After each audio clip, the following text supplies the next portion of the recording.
Seorang pendiri bangsa yang bernama Soekarno mengatakan, dari Mbok Sarinah lah saya mendapatkan kasih sayang. Dari seorang Sarinah lah PRT saya belajar cinta kasih. Itu luar biasa bagaimana dia memuliakan Sarinah.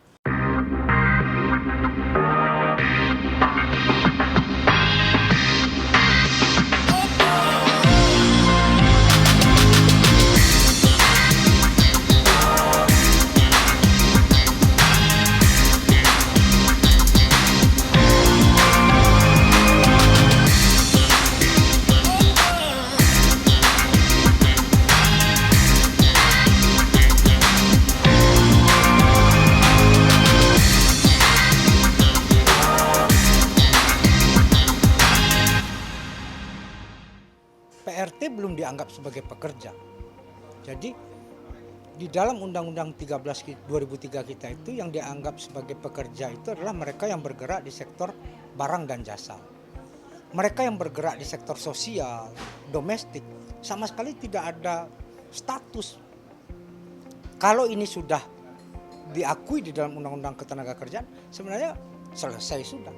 Nah, selama ini yang baru mengatur mereka adalah Permenaker. Permenaker tidak memiliki kekuatan hukum yang cukup memadai terhadap kalau boleh kita lihat selama ini pola yang terjadi, kekerasan, diskriminasi.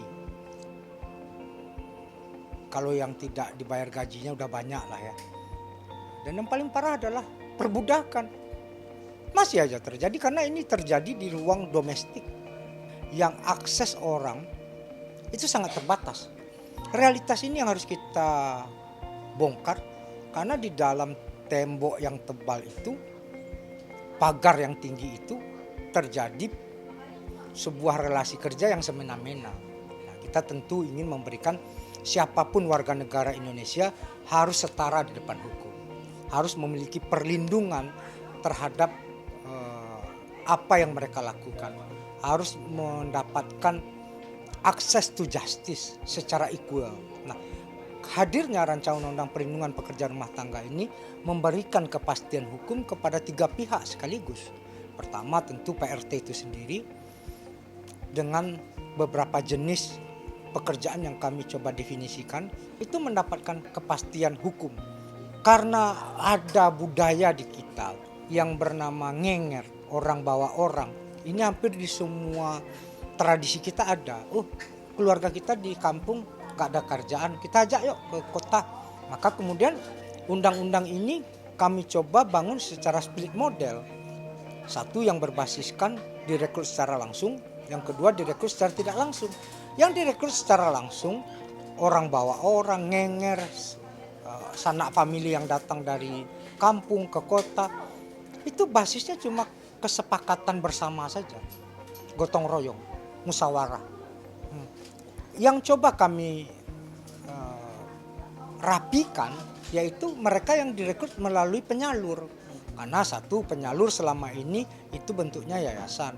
Kita coba dorong badan usaha yang berbadan hukum. Yang kedua, bagaimana selama ini perizinannya di level provinsi kita turunkan ke level kabupaten kota sehingga proses keterlibatan pemerintah itu terjadi secara langsung. Bagaimana kemudian yang direkrut secara tidak langsung melalui penyalur ini mendapatkan minimum requirement, dapat pelatihan dasar lah. Begitu juga sebaliknya bagi pemberi kerja sendiri, dia harus punya kepastian hukum.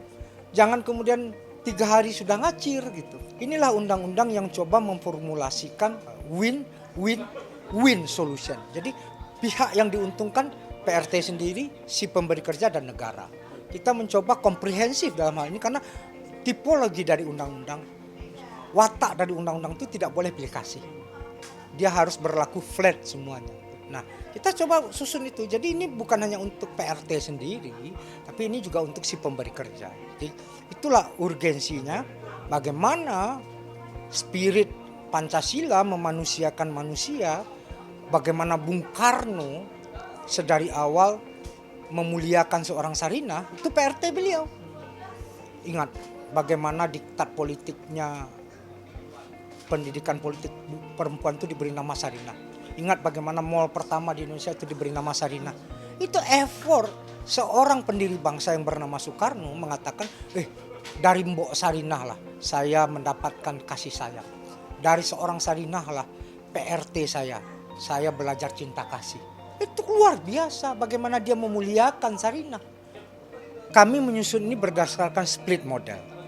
Kalau yang direkrut secara langsung, ngenger orang itu upah kerja, jam kerja, jenis kerja, itu kami serahkan kepada kesepakatan mereka.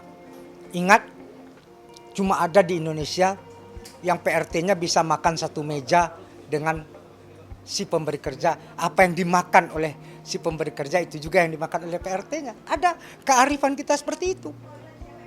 Nah maka kemudian basisnya ya kegotong royongan aja. Silakan bersepakat bersama. Tapi yang melalui penyalur ini baru kemudian kita atur jam kerjanya. Dia part time atau full time.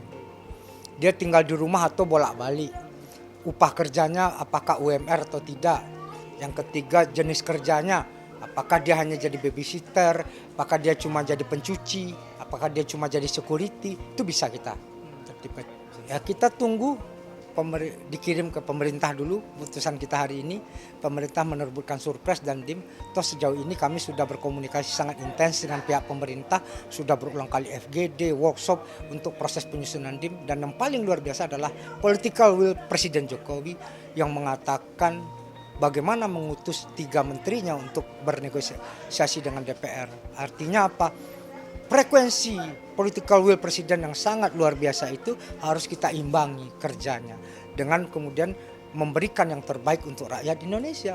Jadi kami di DPR menunggu surpres dan DIM secepat mungkin, secepat itu pula kita bekerja. Kalau minggu depan sudah ada surpres dan DIM ya insya Allah kita selesaikan di bulan Ramadan ini menjadi kado bagi PRT, bagi pemberi kerja, bagi negara sebelum Lebaran tiba.